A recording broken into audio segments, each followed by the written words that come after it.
Hello అండి అందరికీ. మేము మా ఫ్యామిలీ అందరితో కలిసి తిరుపతి అయితే వెళ్ళాం కదా.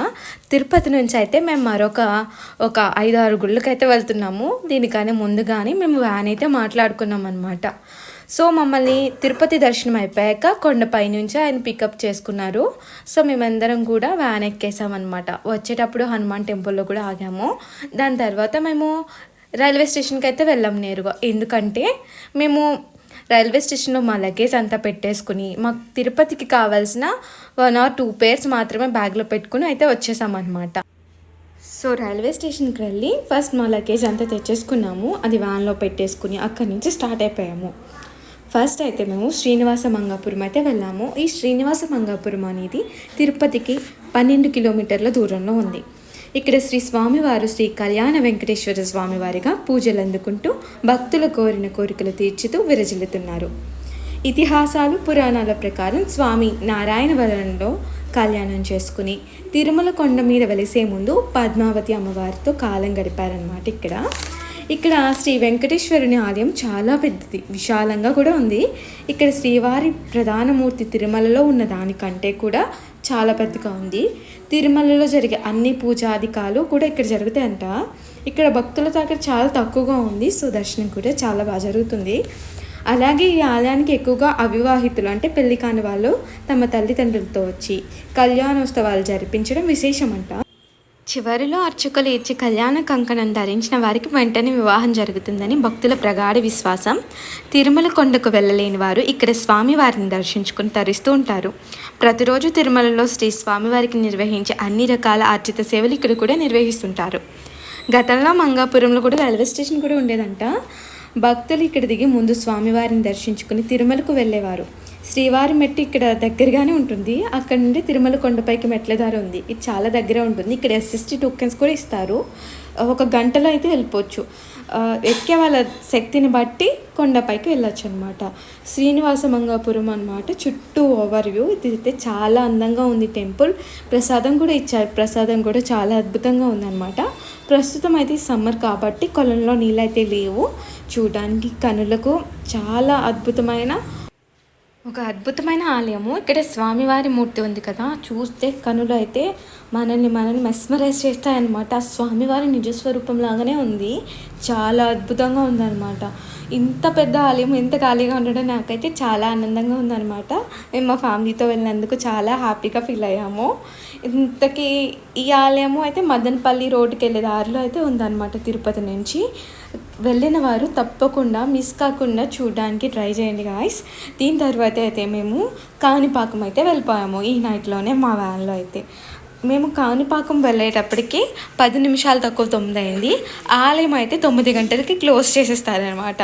సో మేము పరుగులు అయితే తీస్తున్నాము స్వామివారిని దర్శించుకోవడానికి. మాకు దర్శనం అవుతుందా కాదా అని.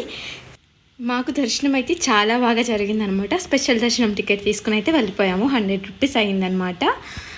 మనము కాణిపాకం ఆలయం గురించి అయితే తెలుసుకుందాము. తిరుమలకు వెళ్ళినప్పుడు తప్పకుండా చాలామంది దర్శించుకునే వినాయక దేవాలయము కాణిపాకము. ఈ వినాయకుడు రోజు రోజుకి పెరిగి భగవంతుని మహిమ ఎటువంటిదో చూపిస్తున్నారు. మరి ఆ కాణిపాక వినాయకుని ఆలయ చరిత్ర నిజానిజాలేంటో మీకు తెలుసు కానీ అంత వివరంగా తెలియదు కదా. మరెందుకు ఆలస్యం, ఆ కాణిపాక వినాయకుడి గురించి వివరంగా తెలుసుకుందామా. హిందువులు ఎలాంటి శుభకార్యం చేయాలన్నా మొదటిగా పూజించేది వినాయకుడిని పూజ చేస్తే శుభం కలుగుతుందని ప్రజల నమ్మకం. వినాయకుడు అనగానే మనకు ఎక్కువగా గుర్తుకొచ్చేది కాణిపాకం. వినాయకుడు వెలిసిన పవిత్రమైన స్థలం అన్నమాట కాణిపాకము. తెలుగు రాష్ట్రాల్లో చాలా ప్రాముఖ్యం ఉన్న క్షేత్రాలలో కాణిపాకం ఒకటి. ఇక్కడ వినాయకుడిని ఎవ్వరూ ప్రతిష్ఠించలేదు, తానే స్వయంగా వెలిశాడు. అందుకే కాణిపాకం వినాయకుడిని స్వయంభూ అంటారు. కాణిపాకంలో కొలువు తీరిన స్వామి వినాయకుడు సజీవ మూర్తిగా వెలిసిన ఈ స్వామికి 1000 సంవత్సరాల నాటి చరిత్ర ఉందన్నమాట. స్వామి అప్పటి నుండి ఇప్పటి వరకు సర్వాంగ సమేతంగా పెరుగుతుంటారు. ఆ విషయానికి ఎన్నో నిదర్శనాలు ఉన్నాయన్నమాట. సర్వాంగ సమేతం అంటే ప్రతి అంగము కూడా పెరుగుతుందన్నమాట.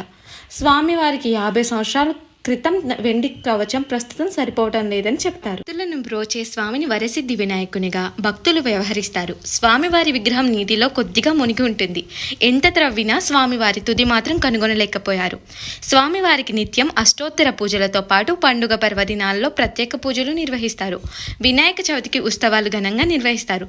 సత్య ప్రమాణాలు దేవుడైన కాణిపాక విఘ్నేశ్వరుని ముందు ప్రమాణం చేయడానికి ఆ బద్దీకులు సిద్ధం కారు. కాణిపాకంలో ప్రమాణం చేస్తారా అంటూ సవాల్ విసురుతారు.